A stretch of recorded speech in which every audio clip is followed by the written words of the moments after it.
Hey, Dan Meyer here, and I'm back once again to share with you some more things that I learned when I decided to leave Wells Fargo. So, in today's talk about why I left Wells Fargo, we're going to focus on embracing a growth mindset. So, the idea that I learned really late in life, unfortunately, I wasn't until I was around 40 when I learned this lesson, that you're always growing. And I don't mean necessarily growing age-wise, because you grow and you gain more wisdom, and you get older, you get more experience that helps you make better decisions in general, most of us. But what I really found is that the world is your oyster, that you can constantly grow what you do to make more money. And this is a big difference, right? For most of my life, I thought you just have to keep trying to get a better job that would pay you more. And that's how you grew as a person. You had new skills, you had new things to do, opportunities, but you were basically being told how much you were worth. You were given a salary. And that is what I thought was supposed to be like. But then I realized I started seeing other people do other things and started to take notice that, you know what, they're making more money. They're having a better lifestyle. They're doing things that are allowing them to really embrace what they want to do when they want to do it because they have a growth mindset. And there are a bunch of books that you can read that will help unlock this stuff. I just never read them. I read a lot of stuff, but I didn't read things like Think and Grow Rich or Rich Dad, Poor Dad. So these books, when I finally started reading them when I was around 40, I started getting it. And so the idea is that you can have this growth mindset. So in the 15 years since I decided to leave Wells Fargo, these are the things that I've been doing constantly as I grow and grow and grow. And I think if you're watching this video, this is designed for somebody who's still working a corporate job, who's still kind of stuck in that employee mindset. And you know there's more out there. Well, let me share with you a few things I learned when I figured out there's more out there. Number one is that you have to embrace change. Right? You have to be willing to embrace change.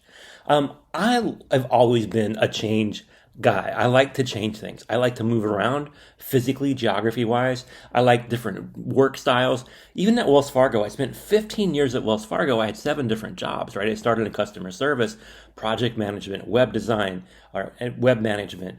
Went into doing things that were more based on my ability as an analyst, doing more data analytics and even some data science kind of stuff I did. So this embracing change for me is always just kind of leveling up. Always trying to get better at something and then move on to the next thing, get better at that. And this idea that you have to constantly be embracing change is true if you want to be your own boss. As an entrepreneur, you have to constantly reinvent yourself. Successful businesses don't just do one thing and keep doing it forever. Some do, those are pretty rare. Most have to constantly evolve with the market, with the times, with what people's trends are, what people want. And so even in my business, I've been on my own now for almost 15 years, and I keep embracing new things. I keep trying new stuff. I started out doing analytics training because that's what I did at Wells Fargo. And then I moved into doing virtual staffing, and then I'm now doing digital nomading, different things that I've embraced as far as change in what I do. The next thing really that I learned is that you have to be willing to fail upwards. And this is one of the key things that I think most of us are afraid of. We're afraid to fail. But as an entrepreneur, you actually, no matter how good you are, you're going to fail a lot. And what you want to do, though, is when you fail, it's like, okay, I learned that lesson, now I can do something bigger and better. Okay, I won't do that again. Instead, I'll try this. And you fail upwards. Each time you fail, it allows you to learn and grow. And this is part of that growth mindset. My first business here failed miserably, lost a lot of money, made bad partnerships, got really discouraged. The fact that I failed my first business prepared me for my second business to be even more successful. And that's what I think you're going to learn right out of the box as an entrepreneur, is that you're going to fail a lot. You're going to make a lot of bad choices, invest in the wrong people, invest in the wrong things, have the wrong timing. But you learn from these and you fail upwards. So my second business was much more successful because I've learned from failures of the first. My third business was a lot easier, very small learning curve, very small time where we had to go from zero to profit. And now my fourth business is already making money and I haven't even fully launched it yet. So I've learned to fail upwards. The next thing I think to focus on really is continuous improvement, right? So what are you good at that you want to constantly keep getting better at? So at my core, I'm a numbers guy. I am like a hardcore data analyst through and through. I don't do a lot of things anymore that are analytics-like, though. I don't make a lot of spreadsheets. I don't do a lot of pie charts. I don't do a lot of different things that I learned as an analyst as far as the daily tasks. But that skill set, that mindset of what it takes to look at a situation, figure out what the cause is, run the numbers to make sure that you're making the right choice and do something different, or take a new path, or do something based on what the data tells you to do. That's always been part of me, and that allows me to continuously improve as a business owner, right? See, I get better at measuring opportunity. I get better at sizing risk. I get better and better as I go because I'm constantly looking to improve. So maybe someday I'll slow down, but I've been doing this for 15 years. I'm in my mid 50s and I'm still continuously learning every day. You see yourself as a constant student of the world, student of business, and student of learning how things get done right. So the fourth thing that I'll talk about really is the growth mindset itself, right? So you'll hear a lot of people out there talking about what is a growth mindset. And in general, whether you're talking to Tony Robbins or you're reading 7 Habits of the Highly Effective People, whatever you're doing, the growth mindset is the idea that the world is a world of abundance, that you can take whatever you need from the world around you. You're not limited by anything. And this is something that most of us grow up being told that's not possible. We can't do that. One of the greatest motivators in my entire life was a boss I had right out of college. He told me, she basically fired me because I kept trying to do different things. And she said, you know what your problem is, Dan? You think you can do anything, and you can.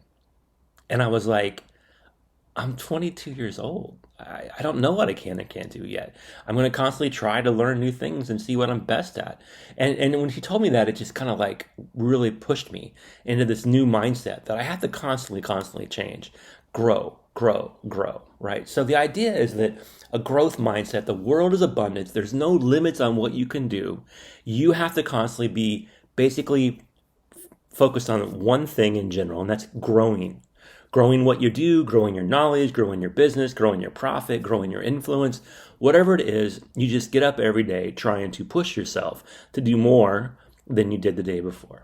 That's a growth mindset. And then you got to seek feedback. Not all the time, but as needed, right? Mentors, coaches.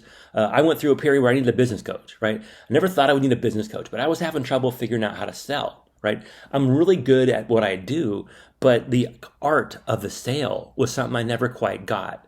I never figured out how to actually offer value in a way that would get people to want to buy something from me.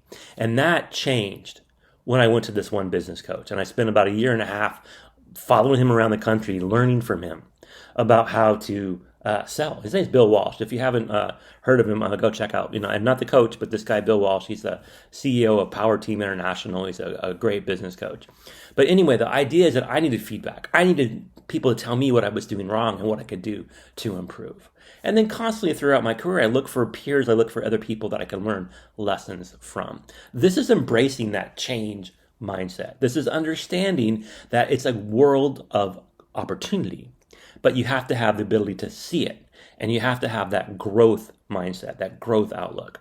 These are the things you get when you get feedback, real feedback from people that you like and trust. This is what happens when you're able to really expand your opportunities by just being there, by showing up, by having conversations, by taking the initiative. These things really happened for me when I decided to leave Wells Fargo and go out and do my own thing.